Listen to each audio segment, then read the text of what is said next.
Hi there, welcome back to the DevO. Today we are going to do another stream about Elmish, and today I have the pleasure to introduce again Zaid. Let me just unmute you and say hi.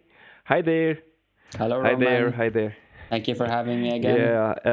Yeah, I'm pretty happy that we are live now. I hope that everything works out. And if I'm checking here to the right, we had so many technical problems when we just started now.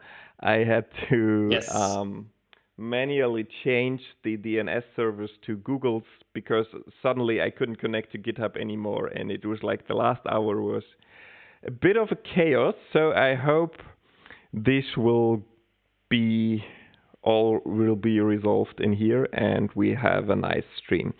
So I'm not sure how many people are online because I'm only seeing the chat here. Let me just check this here, live chat. So again, if you have any questions, feel free to ask. If you have any ideas, anything to do, just tell us. So what are we going to do today, Zaid? So today we're going to introduce commands in Elmish applications, what they are, how they're used, and how they can help us do things that otherwise we can't do in plain old Elmish applications, aka the simple programs that we have been using so far. So from there we will be introducing commands and we will be able to do much more than dispatching messages from our user interface. Cool. Great. And I think in the last episode we just stopped there with our to-do list application. And what I really liked is that one of our viewers, Frank, was hi Arno, was proposing that we are going to give some homework to the audience, and he was just starting to do something, and I really like this. So when we switch to the screen in here, and we go to my GitHub account, let me just check this here. I should have opened this. We see that we have somewhere the dev to do application here, and we see that we had some pull requests here by Frank. I think it were 1 or 2, yes. And he added some completed checkbox to the to-dos. So if you have seen the last stream, we didn't have actually put in the opportunity to actually complete a to-do. So he was doing this and he updated the type provider, the CSS type provider, and did some more stuff. So I really like this. And let's maybe think of something new this time, where the audience can actually do some. Yeah, feel free to ask questions, even just sending a pull request as a suggestion on how to change the code yourself, and we can discuss it, because we review the code, and if there's some ideas, we discuss it there as well. So feel free to interact with these projects, fork them, start hacking. Yes, definitely. And we try to review and give our opinion. It's not always the holy truth, but I think we have some experience with this stuff, and we can give you some of our opinions if you like to have them. So where are we going to start? I think we are starting with your Elmish getting started, right? Yeah, the simple repo. Again, this repository is for education purposes. Do not start an actual project from this one. It's just the simplest possible template to get started with Elmish, and it has the most minimal dependencies where everything is set up and you could actually go through the files and actually understand them. But for now, we're using them to demonstrate ideas, to demonstrate examples, and we've been using this one for the last couple of streams. So we are going to do this today as well. Okay, so I just checked this out to try to check if I can connect to GitHub now. But I didn't do any npm installs, so I might just do this. Yes. Here. Should be hopefully pretty fast. Yeah, it's doing the same thing we've been doing the last time. It's pulling in the compiler dependencies as well as the dependencies that required by Elmish, such as React and React DOM. So this looks good. So I just start code in here, right? Yes.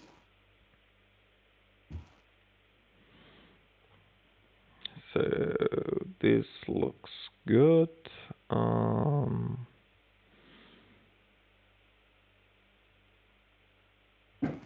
Everything is loading. Project loading failed. Are we doing the .NET Restore in here?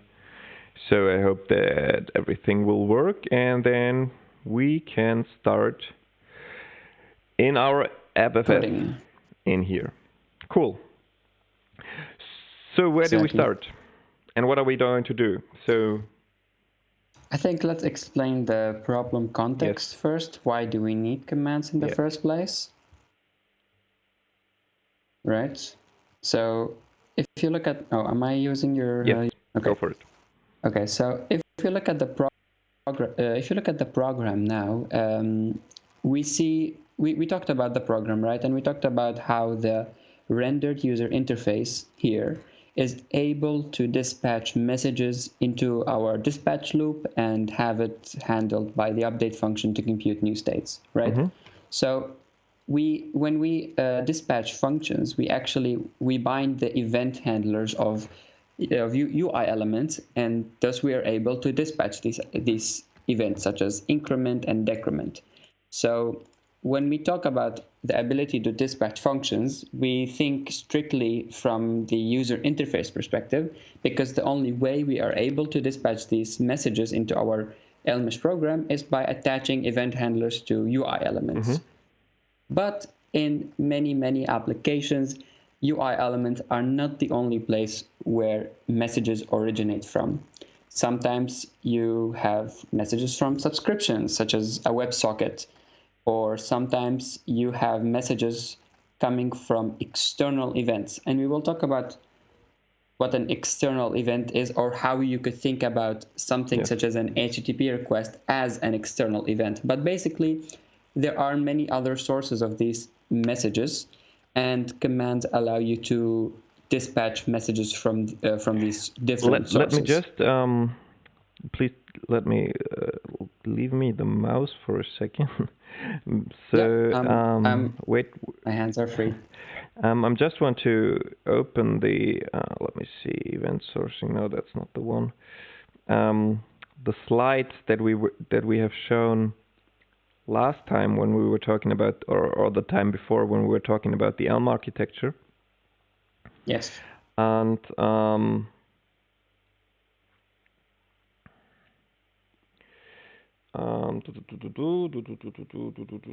where is our nice? So this was pretty much what we were talking about, right? Where we had this nice little circle in here, and the view was sending messages to the runtime, which was then sent to the update function, and which then created a whole new model, etc., etc. And then and the question now was like in this slide here before, this is not really doing anything, right? So this is just a nice user interface without any actual features in there, so it can't really talk to the outside world, right? So yeah, so we have, the only thing we are able to do is dispatch events from just the user interface, and these events are, well, they can't do much because they're being dispatched synchronously. Yes. Right? This is the thing about the update function. It's running synchronously. So if you look at the update, back to the program, if we can go back here, can I take it? Yeah. So if we take a look at the dispatch function, it takes a message, an incoming message, and it takes a state and returns the new next state immediately. So the update function does not have the notion of an asynchronous update. Yes. Right? Because state has always to be synchronous, and this makes a lot of things easier, right? Because synchronous functions are simpler to think about, especially when you have events. You just think about, okay, event comes in, I have my old state, I can make a new state out of it. But when it comes to asynchronous updates and asynchronous operations, such as talking to a web server with HTTP, or just a delayed function, then you can't do that with an update function, because it has to be synchronous. And the only way to do it is by using a command that breaks out of the synchronicity, basically. Yeah. Okay, cool. So this is basically this one here. If we want to have any side effects, any HTTP request, all this stuff here, what's written down here, we need commands to handle this stuff. Yeah. So the state function is you can call it pure. It's not strictly pure, because in F# you could do a bunch of things inside the update function. But when it comes to impure operations, you usually leave that out for the commands, such as making network requests and doing all kinds of weird stuff. Yeah. Okay, cool. So I'm just making this a bit bigger here, maybe. Yes. Okay, so what are we going to do? How are we going to start with using let's start with changing the program structure from a simple program, which is a program that does not have any side effects, into a full Elmish program, one with commands. Yeah. But we start off with the simplest form of commands, which is the program that doesn't do anything. It has commands, but they don't do anything. So I'll start by updating the update function. And the update function in a full Elmish program takes the same input, a message and a state, but returns a state and a command of that message. So a command is a generic thing of a message, and when you see command, it means it is something that is able to dispatch that message at some point in time. It produces a message, some kind of message, and one of those messages that we defined here in our discriminated union up here. So this is a command that is able to produce messages, but only those kinds of messages.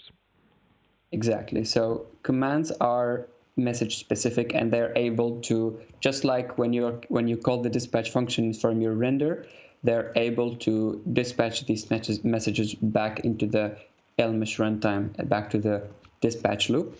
But for now, we can go with simple command.none, which is the command that doesn't do anything.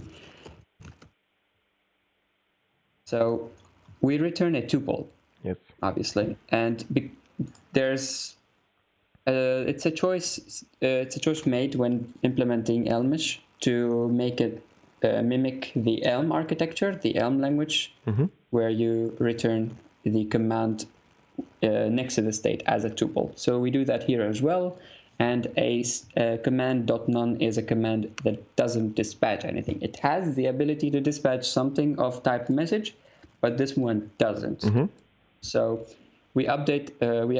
Now the update function has the right signature. We see here that it doesn't make sense anymore because update has the wrong signature here. So we have to change this from make simple into make program, which expects the right type of update, but we also forgot the init in here. So we also return a command none from the init function, because we need the same in here. So because when you start the application, you can start with an initial state and an initial command, and every time you update the state, you also say, okay, what should happen next? After I updated my state, what should get triggered, or what operation should be started just after my state updates?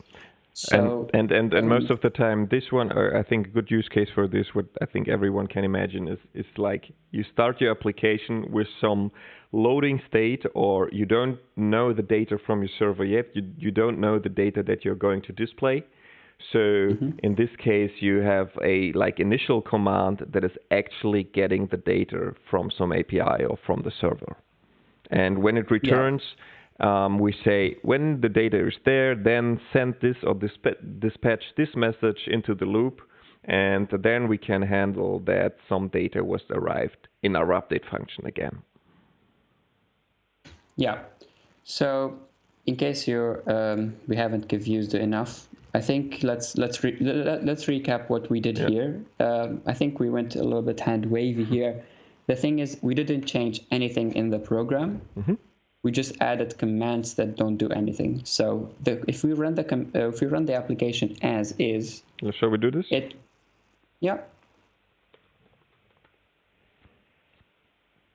Just to show you that actually nothing changed in the functionality. We just introduced the commands in the program, but they don't do anything as of yet. It's not compiled yet.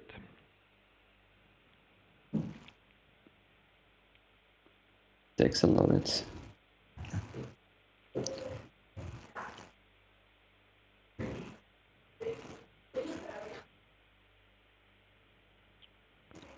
All right. Okay, and we see there here you go. That we have increment and decrement are working properly. Nice. So if we go back to the code, we see that we have these commands here and they don't do anything. How about we do start with a command that does something? It would be awesome, right? Yeah. How about we introduce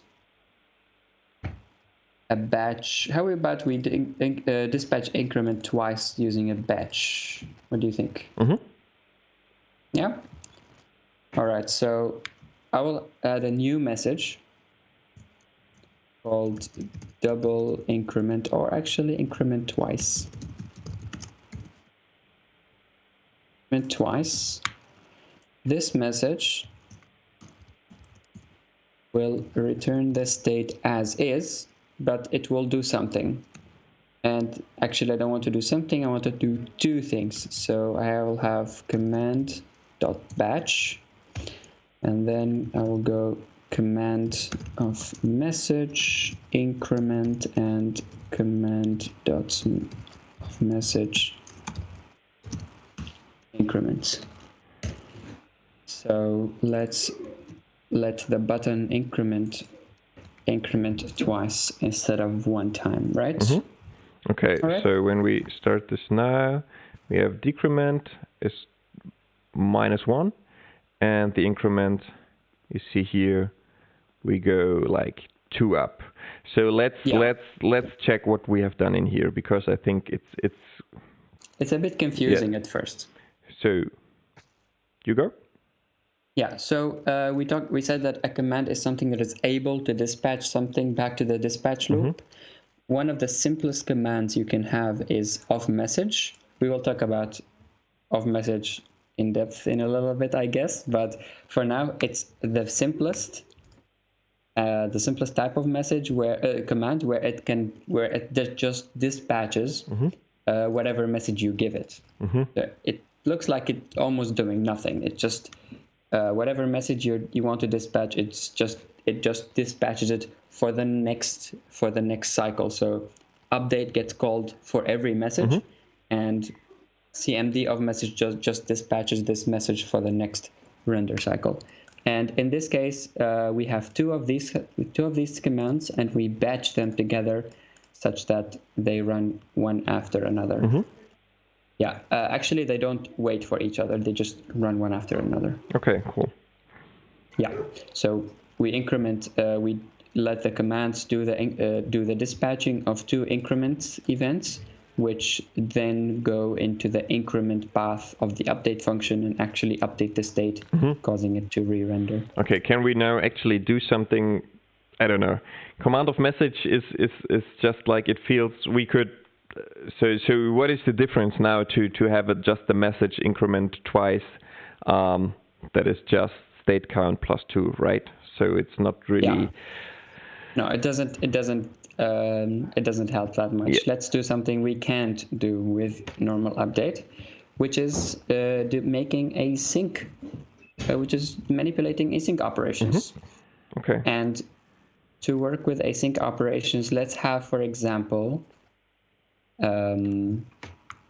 something like this. So let's say I want to dispatch the increment message after 1 second. How about that? Shall we do the delayed increment one? Yeah, let's do this one. And yeah, it's still not useful, but just I mean, the title of the talk or of the stream was like, let's talk HTTP. So at some point we should arrive at HTTP and make we will arrive at HTTP at some point, right? It has to start a little bit step by step. So I think async is a good point, and to understand what async expressions are, they're just expressions that will succeed and complete at some point in time. They might not succeed, but they will complete at some point. They might not succeed indeed. Yeah. So let's do one that actually succeeds. And this is a delayed, and delayed takes a timeout and some message. And I will do this thing, then I will sleep.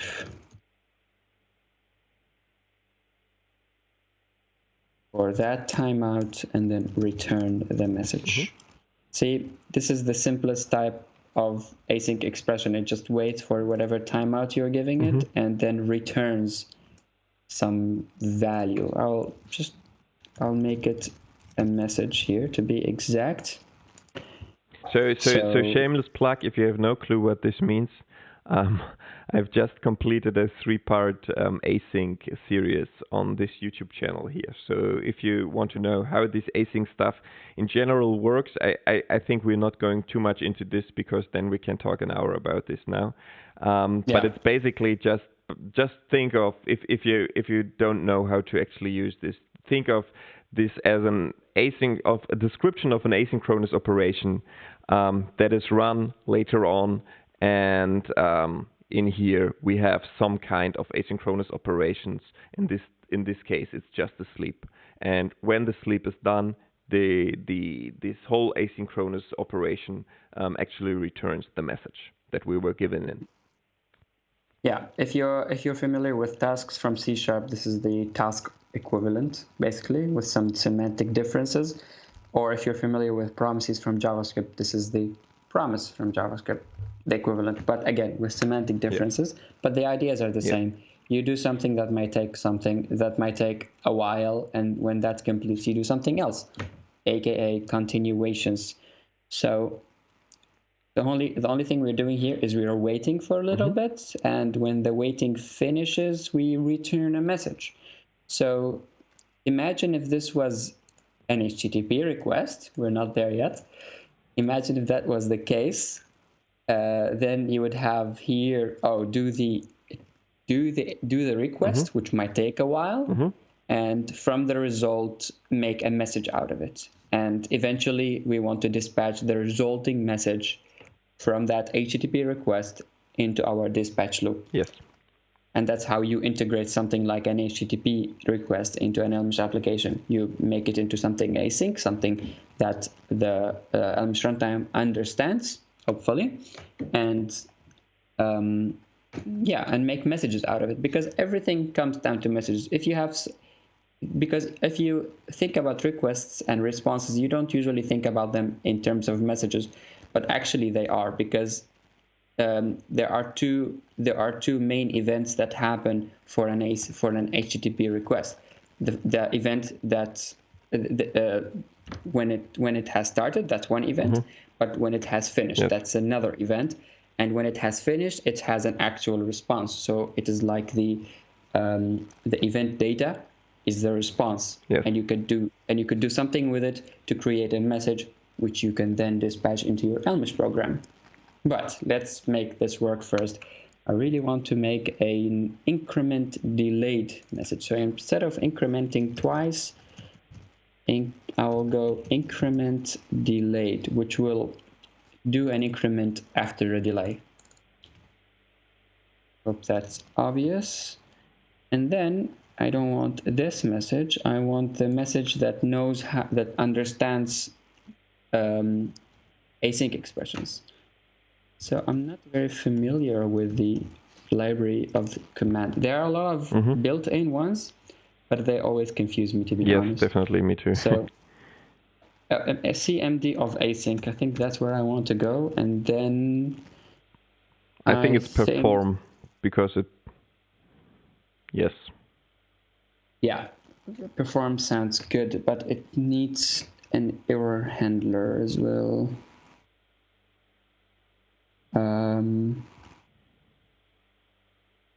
It takes a message and then something to do. Okay. I'll go with perform.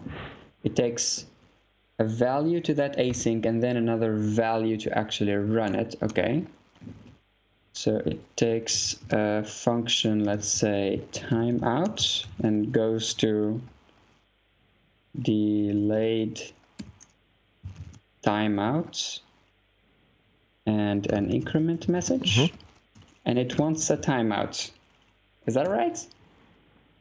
I think so. And then, yeah, it wants the arg, and it wants what to do with the result when succeeded. Shouldn't that be a B? Because it's the return of the async, right? Yeah, shouldn't that be a B of success?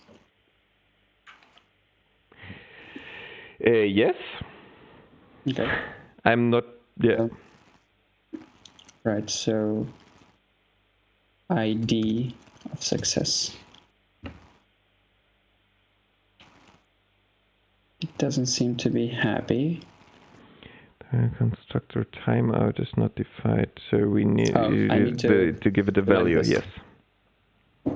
All right. So yeah, very confusing thing of async.perform, because it wants a delayed async value, which doesn't really make sense because async expressions are delayed, are already delayed, so they don't execute unless you explicitly execute them. But here they're being treated as if they weren't delayed. So perform makes them delayed by making a function that delays the execution of them and then giving that argument to that function. In this case, I'm delaying the parameter, I'm delaying giving the parameter timeout into another argument here. Yes. I hope that made sense. So instead of giving the timeout directly here, it is delayed, and then the timeout is given later. Okay, but now I have an increment delayed, and I really want to write it from increment. See how that works, right? So we go back here. Did we save? Didn't we save? No, we didn't save. Nope. Sorry. So I click, refresh. We wait a second, click, wait a second, click, wait a second, click, wait a second. And we have our command. So when the command is actually resolved, or when the async is actually resolved, this message is then returned.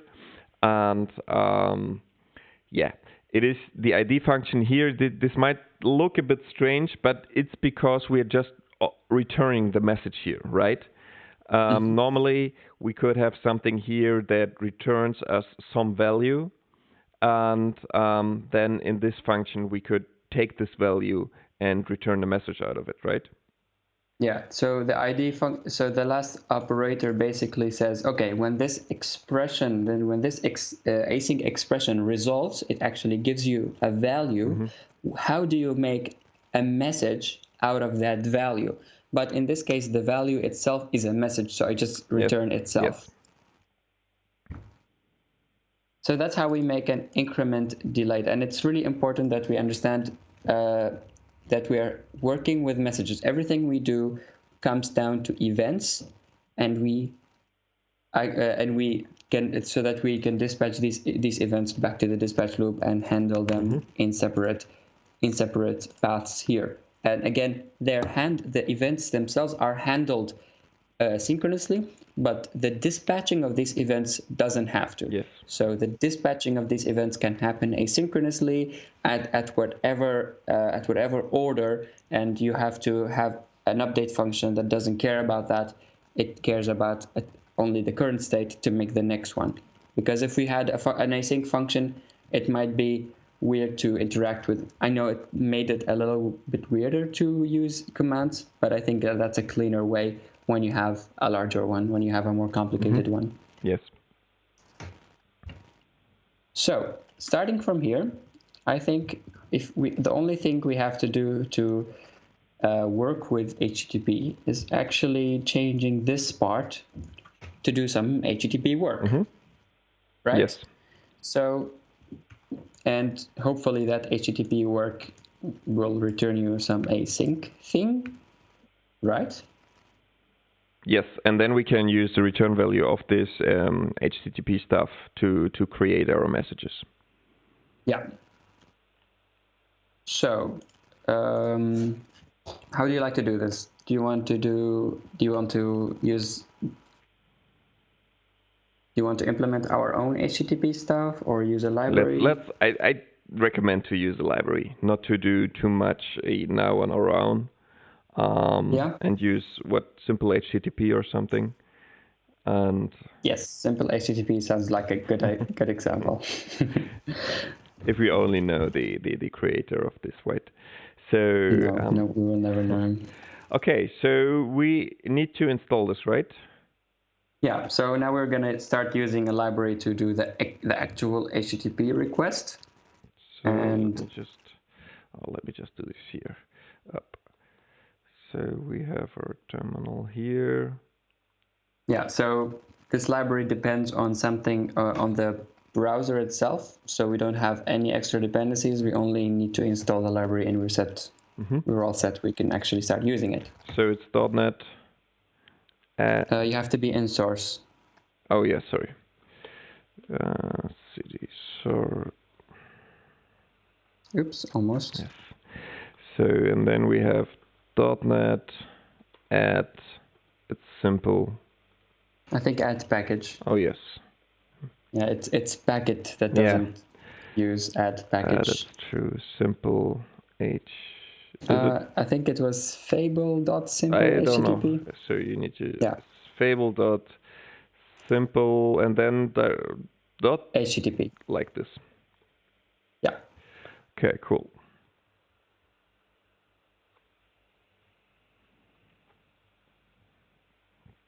All right. Now that we have simple HTTP, we could just start using it.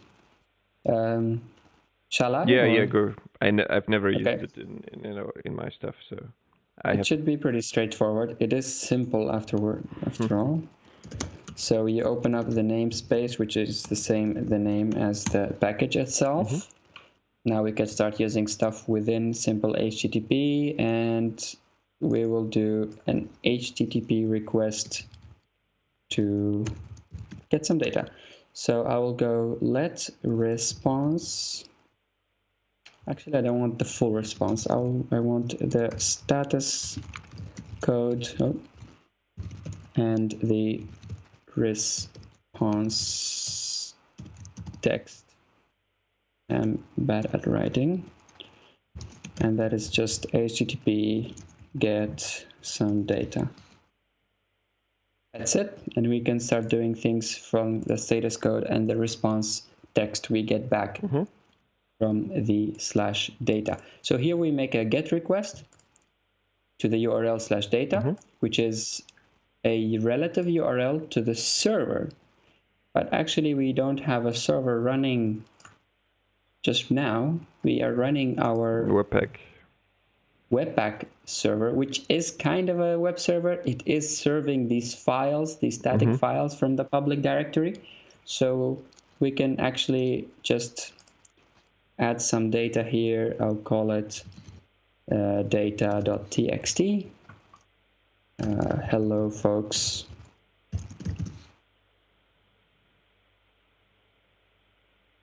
Save, and then from my app, I will ask for data.txt, and I will return let's see.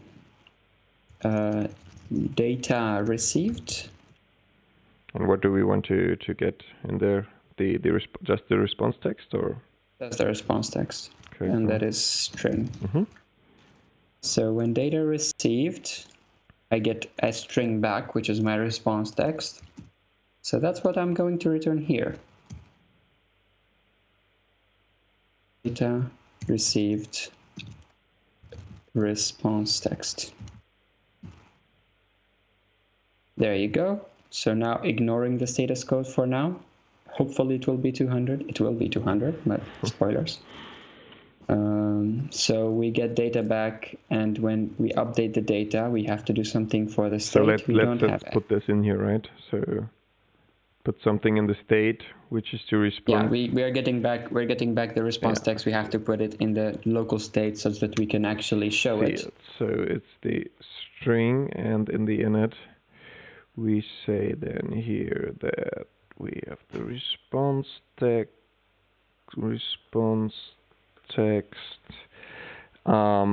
Okay, I'm doing something that I would not do normally, but we say here not asked. And or you could do something even worse, make it an empty string. Yeah, but just to make it visible here, and so okay, I haven't used Felice yet, so it's like html.whatDiff or span, whatever you like. I don't know, span, and then just the response text, state.response text, and then it's state.response text. So the span is only taking a string and nothing else, right? Yeah. So at least this overload. Okay, so we can put also some on-click stuff props in there if we'd like to. Yeah, if you want to extend the definition, you can add it. Okay, we can talk about it later, but yeah, they have different overloads. Okay, cool. So we generate this new data received stuff in here, and this is our data. And in here, then we say that we have our state with the response text equals this data, and we don't have a command, so we have to say command none in this case. Shall we rename the delay to something like get data or get? Definitely. Whatever? So this one is get data. It doesn't need a timeout. Actually, I will use the timeout. Do async just to simulate some work, because usually this happens really fast when you're on a local server. So actually I don't need timeouts. I can make up my mind. So this one doesn't need any message either. So I will just go with unit. This.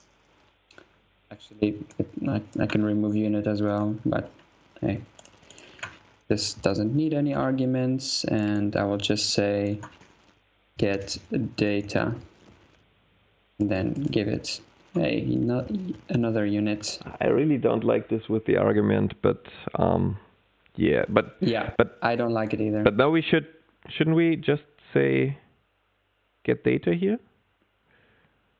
Shouldn't this be possible? Because we say the argument is just unit. Oh, yeah. So we can just do it like this, right? Yeah, that works too. And yeah, especially because and we have this ID stuff in here. Can we? So this is like the. Yeah, let's leave it like here, like this, like here, and then. Yeah, let's talk about this later and maybe implement our own better version of this. Okay. Do you know why they did it like this? Is there what were the reasons behind? Consistency. Okay. In the API. Or because it would make sense for task and promise implementations, because they are because they're not delayed. Yeah, okay. So they're starting immediately. So you need to have the okay. So you need to delay them. Okay, I see. But again, we need to actually do it, right? We have Yeah. So we need another button. I just copy this here. And we say get data. And Get data. what we are actually, this is a bad name now. So it's called get data. And then we have this here, and now we should actually have this button here. We have here not asked, and now after 1 second we get hello folks. Hello folks. Woohoo. Awesome. Great. So our HTTP request is working. Let's go through what happened here. Guys, if we are too quick with this or you have any questions, let us know. Definitely. Feel free in the to comments. Ask. Definitely. I'm pretty sure this is a head scratcher. At least it was for me when I started learning these things. So definitely let us know. So we were talking about the code, right? So get data, the event is synchronous. It starts an asynchronous operation, which itself can dispatch other messages, and we handle the messages also synchronously to change the state. Yeah? All right, so that's it, guys. That's HTTP for you. That's how you do it. Bye-bye. Bye-bye. That's for today. Now, I think if we get the idea, let's do some modeling, some domain modeling, or just in general when we're working with HTTP. How do we think about the state when we're doing async operations? How do we think about messages, and what is happening in between, like when the thing has started and when the thing has finished, or when it has loading? Now, if you look at the program, I'll just look to Firefox. If you click on get data, if I refresh, not ask, start like this. If you click on get data, nothing happens, and then after 1 second you get hello folks. Yeah, and we have this completely arbitrary string of not asked. So and this is completely random, right? We could put a empty string in there, and we could put, I don't know, something completely different in there, or we could have a Boolean in our model that says not asked or not loaded true, or is loading is false. Yeah, something like this. But we are in F#, right? So we're in F#. So let's use discriminated unions for all of this stuff, I'd say. Oh yes, please. Okay. So go for it. Let me just close this here because we don't need it at the moment. All right. So when we talk about asynchronous states, asynchronous something, namely the response text, the response text is not something that is a string. It is something that at first doesn't have any value because the response has not been initiated yet, and it has a loading state. It is loading when the async operations is in progress, and it has a value when the asynchronous operation has succeeded after finishing. And it might have an error. It might have an error. So response text could be an error because maybe the network is not working, maybe the server is down, all kinds of things that we can account for using a proper type. So for now, just to get rid of the initial state, because now we said response text is a string, and this string is coming from the server. But initially, when the program is initiated, we don't have any text yet. So let's account for that case. So let's say response. Let's call it remote data. Is that how about that? It's a good name. I think there is actually an Elm library called remote data that has this idea ingrained in here. But I really like to use this as well, and then just switch it or change it a bit to our specific use cases. But because it's simple to define one. Definitely. So a remote data is something that has not loaded yet, or has not been initiated, or has not has not loaded yet.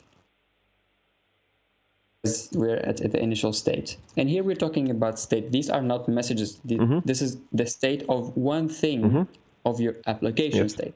So the state of the remote data. So you have remote data that has not loaded yet, or it is loading now, or it has finished loading or resolved.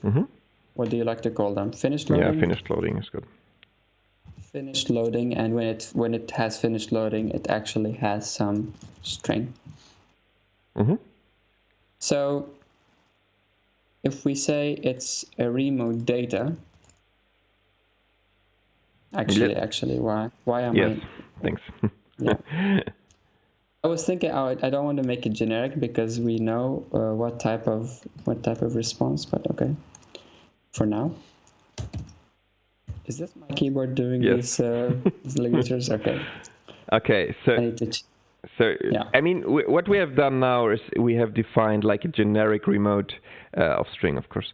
We have defined a generic discriminated union or generic type for this remote data. So the finished loading can like wrap whatever type we like, but I like doing this because most of the time we're not only having like one field in our state, we're having 2 or 3 or some combination.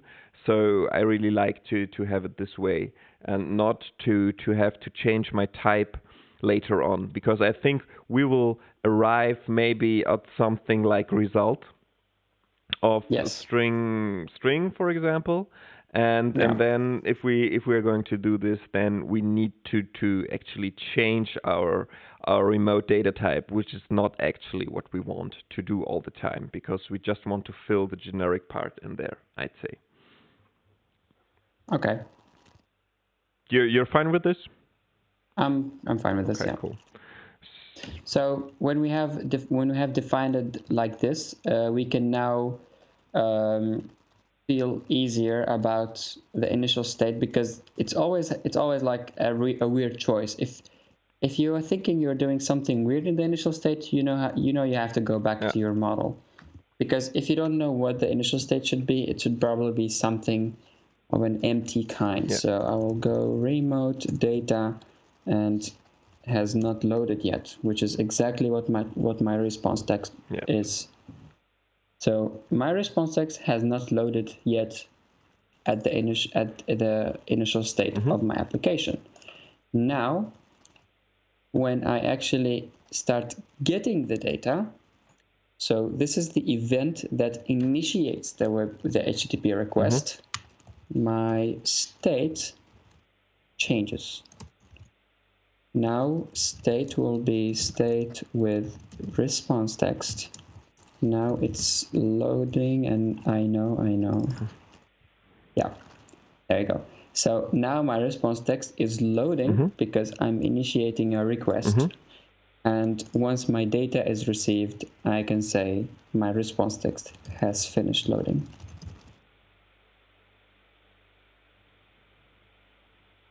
Finish loading with and give it that actual data.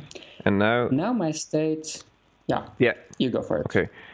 So now we can actually use our type to actually account for this in our view, right? So in here we could have like maybe a function where we say render response. Text, I think. Render response text. Which gets the state response text in there. Yeah, that's only it gets. Yeah, it's only needed, right? So, and then we could say in here, I'd like to make them private render response text for the response text. And the nice thing here is that now we have a defined state. We know in which kind of state our response text or our model can be. So we can then say, okay, our response text is in there, is either has not loaded yet, Yeah, and then we could decide what to do. what we could use for this one. What was the rest? I already forgot. Loading and finished loading. So it has loading, and then we have finished loading with the actual data. We got. And yeah. here so we render that actual data. can render this actual data in here. Yes.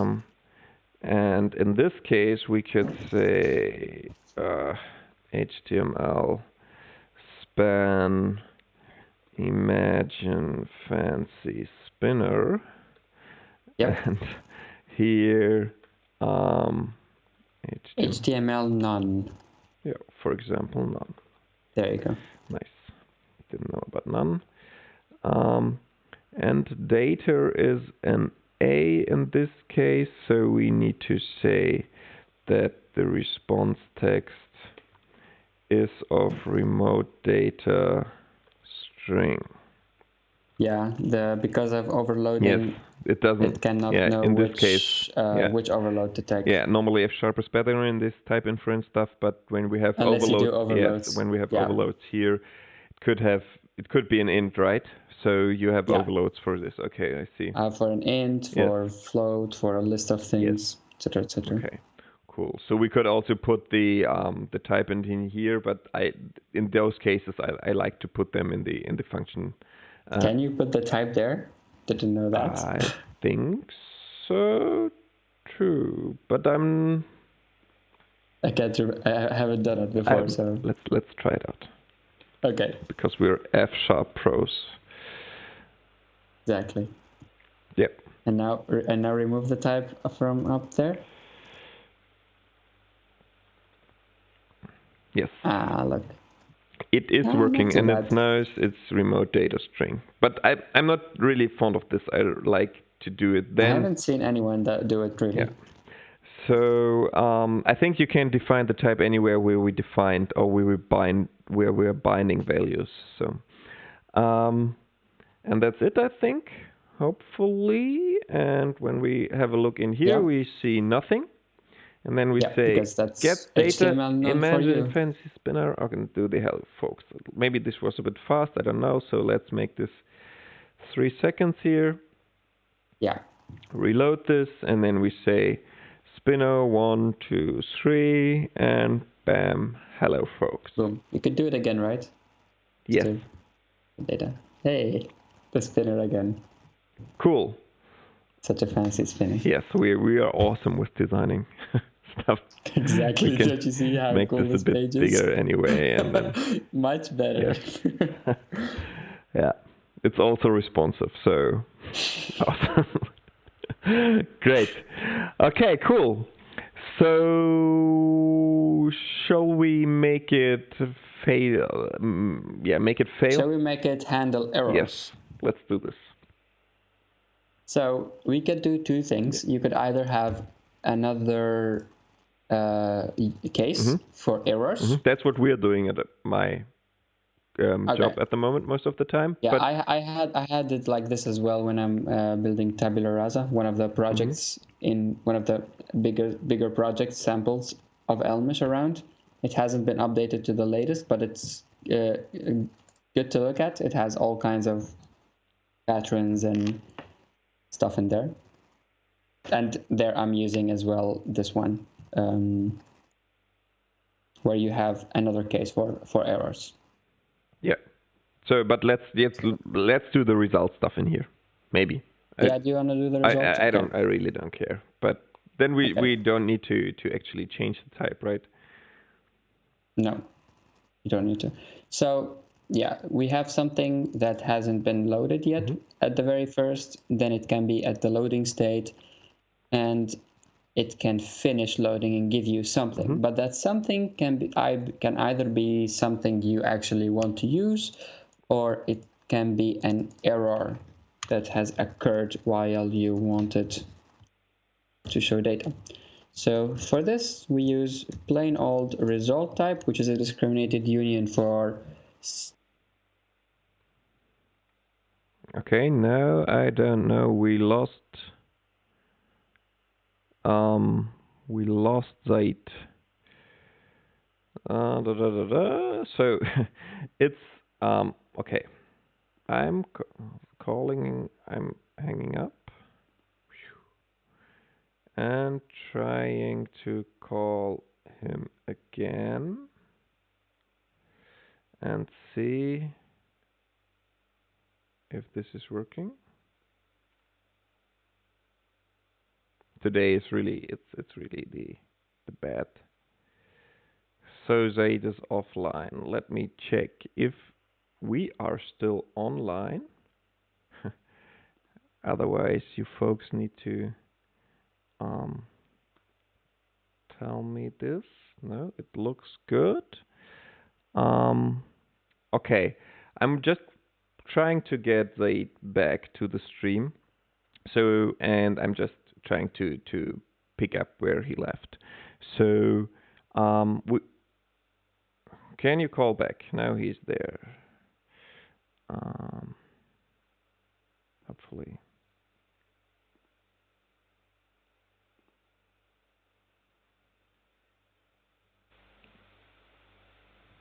You're back?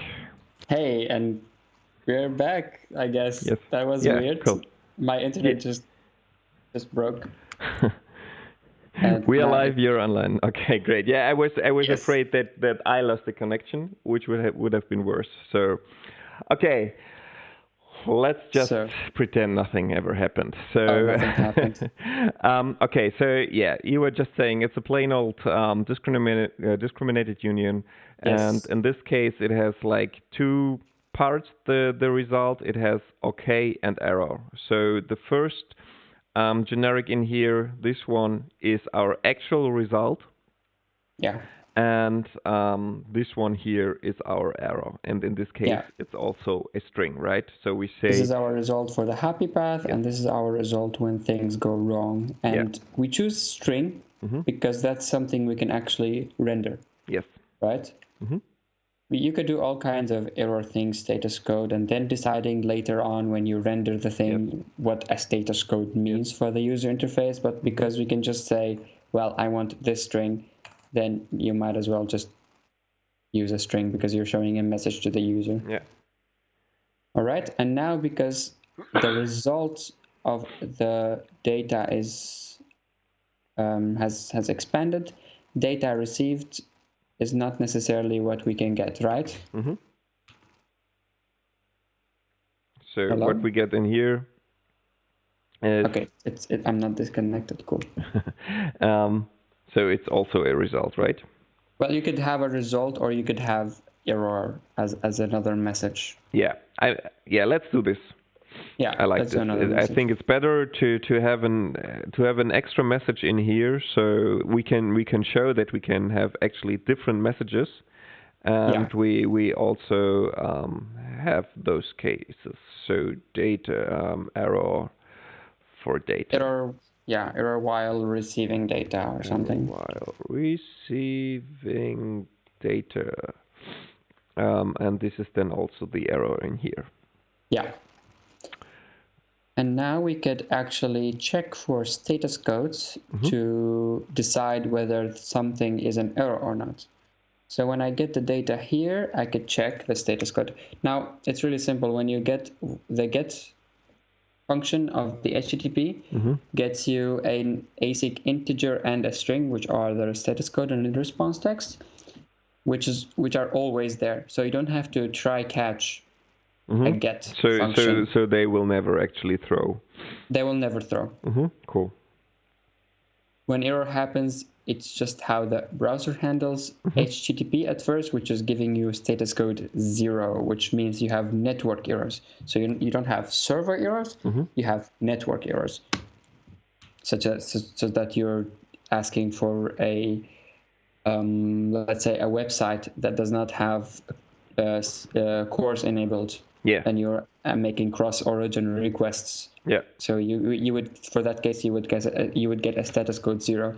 So that's the thing about HTTP libraries. I think it's weird to throw exceptions because they already have built-in error handling using status codes. Yeah.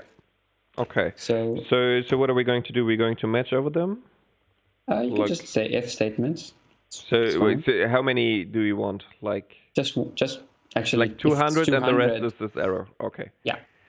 So if status code equals 200, then we return this.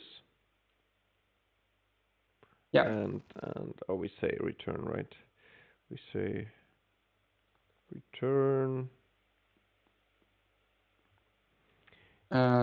What? No, you have to actually use the return. What? Oh, sorry. Oh, okay, that works too, I guess. It's an expression, right? So yeah. So I guess this works. Error while receiving data, and then the status code, or what? Something weird happens. How about that? Okay, or we do sprintf something weird happened, and then we do here the status code in here. Yeah. Right? Cool. And then we still have this message thing. Yeah, we have to handle it in our states. So let me just check. Is this smart what we are doing now? I'm just thinking. In what way? No, it's all right. So we have here this data received stuff, and in this case, we're not actually having the data like this anymore. We have to wrap it, and in this case, it was successful. So we need to wrap it in an OK, right? How are you doing this? Are you saying OK? Yeah, that's how I do it. Data. Yeah. I'm never so sure if I have, because sometimes we do it like this. I prefer the non-pipey one. Okay. But I don't mind really. Okay. And then we have another message, which is also the error while receiving data. And in this case, we have the error in here, right? And we get here that we also have this one, which is then here the error. And of that error we got back. Yeah, and we got this one in here. And yeah, so far so good. So far so good. And now render response text doesn't work anymore. Yeah, because in this case here we say it's a string, but it's a result of a string. So we can say in here OK of data. Maybe put everything in a H1 so that it goes in another line. What do you mean? Go for it. Like these two. So that they go in another line, you know? Okay, yeah. Finish loading is an F-type result of string. Yeah. Okay, data. Sorry. I just wanted to copy this. And then we have the error. In this case, error. Can we make this red? How do we make this red? How do we make this red? It shouldn't be too hard. Okay. Yeah, I don't know. So we need to, okay, like the props. Okay. Yeah. Prop style, and then style.color.red. Yeah. And prop text will be text there. Okay. Cool. That's it. Actually, I will do the spinner also on another line. Yeah. Save. Let's look at it. Okay, cool. So we have this here, and we say get data, imagine fancy spinner. Boom. Hello, folks. Let's make it go wrong. Yeah, let's make it go wrong. So I go here. Let me just URL. Yeah, let me just make this maybe 2 seconds here, or 1, because we have shown that it's. And then we say it's data.doc, of course, and this is what we don't want to read. So we say here, imagine fancy spinner. Wow. Okay, we get a 404 Nice. that there is an error in there. Do we have this in here if we have a look at the... Yeah, if you have a network tab.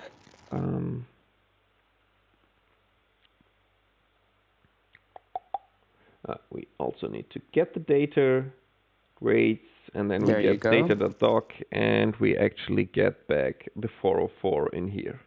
Yeah. And if we change this again to the text, reload Get this, the data. get the data, we see here that the Firefox data is loaded. and in this case it's cached. 200. Okay, yeah. It's actually not modified, no? Yeah, it's not modified, but we get the 200 anyway, then, right? All right.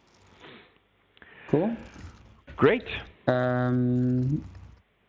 So we talked about in the very beginning that the first that usually on initial loading we can load the data on initial loading. So instead of clicking the button, we want to start loading the data as soon as the program initializes. Yeah.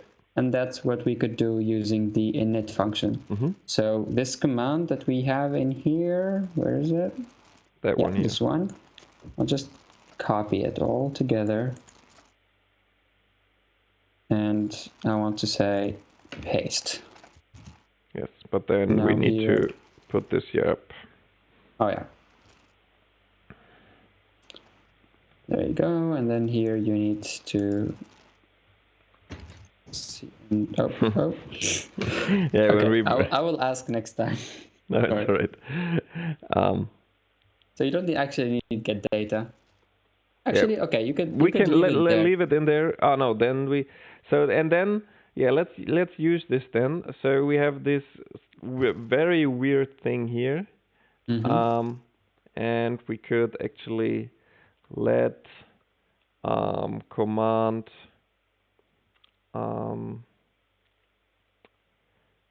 let me just think what are you trying to do?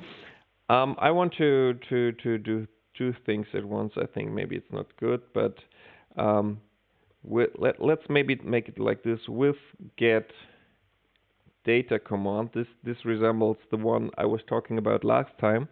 So we had then, for example, here the model, and then what we are doing here is we return the model and this one in here, and then we can use this one and say with get data command.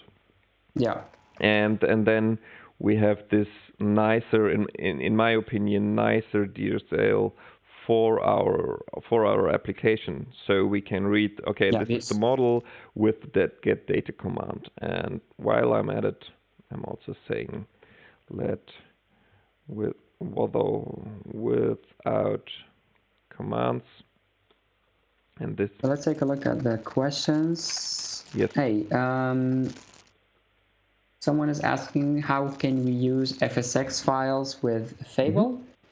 Yes, you definitely can.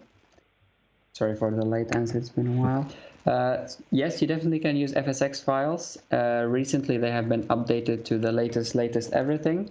So you definitely can use them. We have just a blog about it that I will put it in here. Fable with FSX files. Let's see, yeah. So this blog is by Florian, and Florian is a contributor to Fable, an organizer of FableConf as well. Let me see where the stream is. There you go. So I've linked a link to the blog where Florian explains how to use Fable with FSX files. Did you already put it in the chat? Yeah, I put it in the chat. Florian also had a talk, I think last week, from the JetBrains talks about this as well, where he demonstrated it. Are you sure you posted this? Because I don't see it in the chat. Oh, I posted it at the very last. Okay, I don't know. It says here that I posted it. Maybe it takes a while to get updated to yours. I don't know. I'm just doing. Okay. Yeah, we'll see. Yeah. All right. I posted the thing. I'll try to look for the talk as well. If I can't find it, we will add it to the description of the video. But you could definitely use FSX files. But of course, managing the npm the packages will be somewhat more difficult. Or you could use Packet, and it will generate load assemblies scripts for you, which I think is a little bit too much. I think if I would use Fable, I would go for definitely. FS projects. But Frank also says he can't really see your post. So what was the link? Oh. Or what did you Fable FSX? Was it Florian Verdonk, right? Verdonk. Well, I could use your browser. Can I use your browser? Yes, of course. Here. There you go. Yeah. This one. And I'm posting this. So now I posted it. Maybe it's because of the links. I'm not sure. So if Yeah, it's maybe. not, do you see that I posted it now? I do. Okay, maybe I can do it. I don't know, because it's my channel. Because it's your stream. I don't know. So yeah, here you can see how to do this actually. Yeah. By the way, I can see myself twice in the stream. Anyway. One from Skype and one from yeah. Okay, so let's. Anyways. Kill this. Okay, cool. So where do we? So what are we going to do? Anything else? Loading the stuff from the beginning, right? So that's what we were trying to do. Loading the data from as an initial command. Yeah. So when we let's make this different. Or shall we do this to see this? So when we actually do this, we're waiting, and then we say hello, folks. Yeah. That's good. And great. When we get data, it works as well. Another option here is when you look at the code, you could also say, well, initially dispatch this message, and this one does the command for you. And then we also need, and then we would see that the loading one, because I was just wondering why the loading spinner is not there, but we had to do it like this. And then we see the Imagine Fantasy spinner and hello folks to get this running. Yeah, maybe you should add the loading stuff in the with get data model. In the function. In the function, oh yeah, that's nicer. Okay, so we have one. So we say here we have this state. You mean that one here, right? Yeah. So then we don't need this, and then we can say has not loaded yet. But when we use this helper function in here, we don't need this anymore. And then just say we just have. Whoa, that's loud. Sorry. Every time. Oh, state. Bloody. Gotcha. So we refresh. I was wondering when you will get confused with state and model. Okay, but still we have a problem. Okay. Yeah, because it's. Oh, here it's model. Oh, okay. I'm so sorry for this. I'm really used to the model, using this every day. Okay, Imagine Fancy Spinner and hey folks. So this is nice. This is working. Is get data working if you click on it again? Yes, it's working. Okay, cool. Cool. So let's see where we are now. If we go back to the code. Yeah. Yeah. Is there anything? I mean, can you maybe switch the sound off, maybe? Yeah, I did. It's too stubborn. Okay. So we're 80 minutes in now. Oh wow. And it's really. Yeah. Okay. Okay, go for it. Yeah, I will just turn it off at some point. 80 minutes in now. Maybe are there any questions left for this? I mean, I have expected that we reached a deeper point in here. Yeah. So it might just be necessary to have maybe another to have another stream about this. But maybe Definitely. I think we haven't been too fast, so maybe it's just necessary to have this as an introduction, that people can actually understand how to use commands and how to make asynchronous HTTP requests with this. Yeah. So are there any questions left? Because I wouldn't. I'm feeling that I'm losing my voice a bit actually, and I wouldn't do too much longer now. So Yeah. if there aren't any questions, maybe we wait because it's like 20 seconds or 30 seconds late. The chat. We could wrap this up here.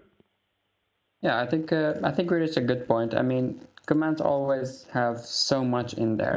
Yes. You could do so much with them, and for now, HTTP and async cover a lot of use cases, and this is one way of using commands. There are all kinds of ways to use commands, even ones that don't necessarily dispatch things.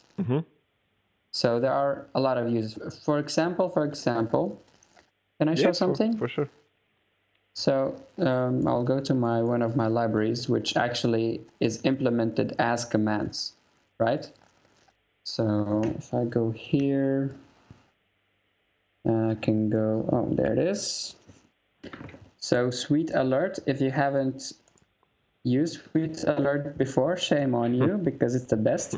It's a JavaScript library, and it has a weird API, even in JavaScript. So when I tried to implement it in Fable, in a binding, I did it with I implemented as Elmish, because some of these alerts are able to dispatch messages, but some don't.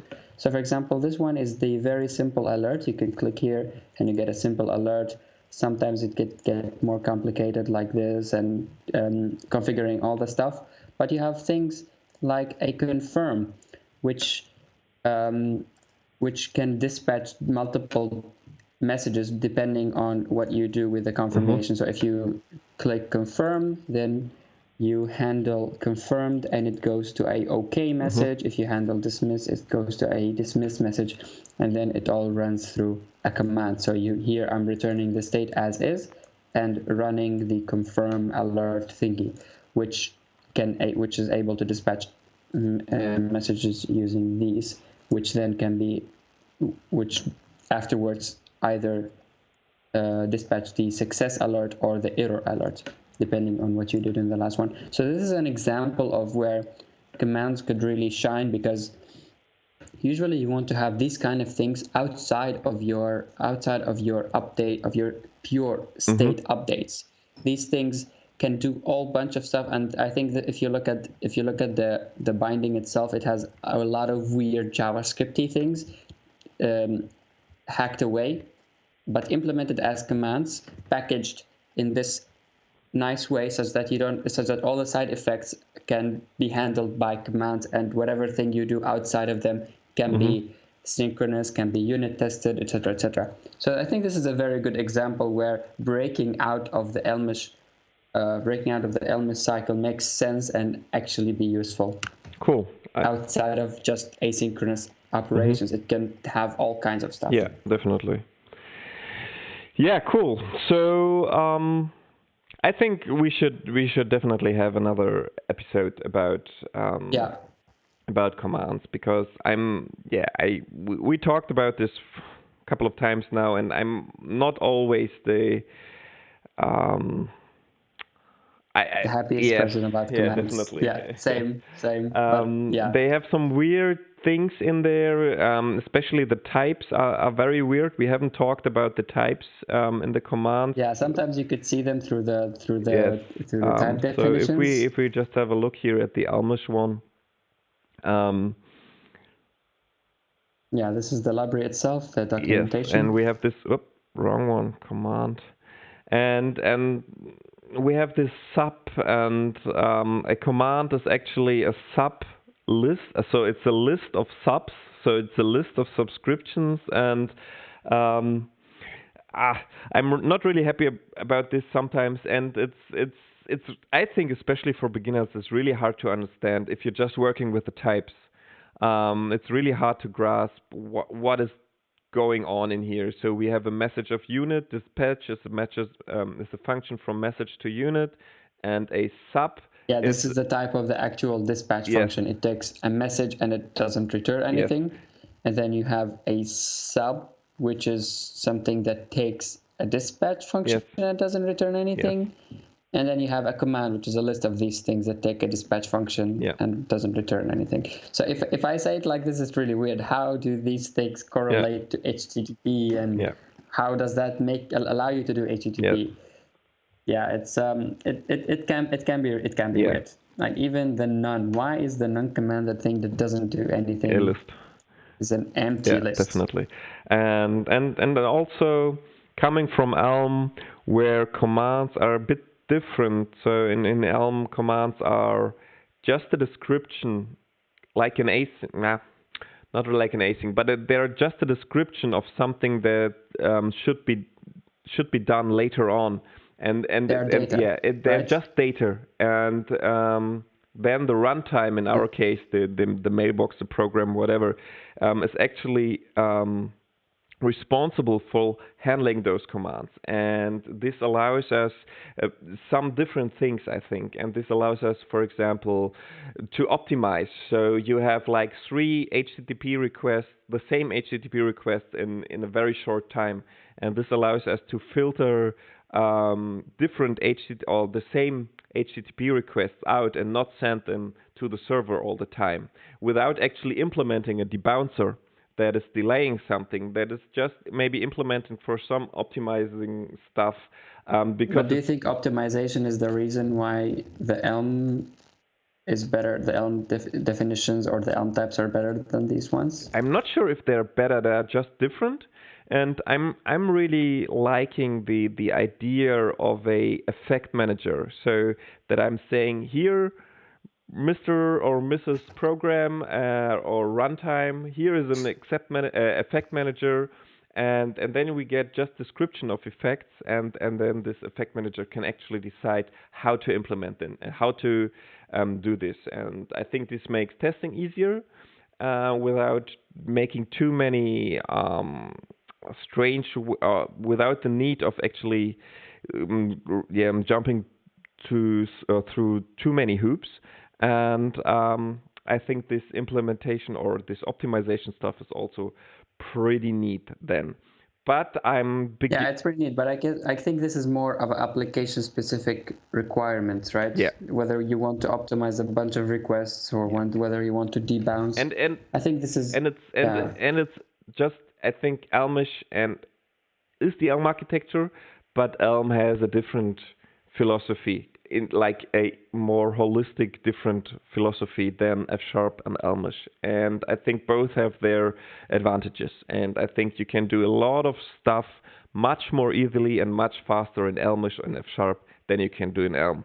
But this, Yeah, so the difference here between this one and the Elm implementation is that in Elm, the commands don't do anything. They yeah, have just some data laying yeah, around, which then someone else, the Elm runtime or some other library decides how to actually what to do with this yeah, data, or whether you actually go out to the HTTP or do something. The difference here with Elmish commands is that they have the implementation right yes, away. They're not data. You cannot, if you're testing the function and you get a command back, you're not getting data you can test against. You only get a function which you can call, but this function will actually go out to the server or make HTTP requests, which actually yeah, you don't want. I think for me, unit testability is why I think commands can hold you back, because I want an easy way to I want the same command I'm making in my update function. I want that command. I want to test against it. And say, is I this don't want this to command? I don't want to mock with it. this data. Yeah, I don't want to mock it. I don't want to do all kinds of weird parameterization and partial application. I have the command I built myself. I want to test against the data in there. So this is my reasons why I'm not like totally. But again, it makes things really easy. You saw the Elmish stuff and so trade-offs. It depends, as always. So, okay, so there were no questions. I'd say let's wrap this up here. Yes. I hope you liked this as well. I have to admit I was a bit tired today. I'm a bit sick. And we had a lot of problems, so I still hope that you like this. We will be continuing this anyway. So sure thing. if you want to see anything, just tell us. If you want to have any homework, it's really hard because we didn't do like too much. Because we didn't really go into JSON and all this stuff. So we can give you a lot of homework once we get to JSON. Yes. Yep. So if you want to do anything, feel free to ask for code reviews. I think we'll both be more than happy to give them. And sure thing. Otherwise, tell people about this so we get more viewers. Would be nice. Then we can get filthy rich. Thank you very much. Okay. So have a good night or whatever time it is where you are looking. And if you're coming to FableConf, see you in 2 days, right? See you tomorrow, maybe. Tomorrow, actually. Yeah. I'm not for me, but for the rest of us, of you. So have good fun at FableConf. And see you around. Yeah, if you're excited, if you want to know how I built the Sweet Alert library and you want to learn all about bindings and stuff, I'm also giving a workshop on Sunday. Cool. It's the second day of the conf. So also a workshop on interop and bindings and all kinds of weird things, JavaScripty things. So hope to see you there. Awesome. So, bye-bye. Have a good day. Bye-bye.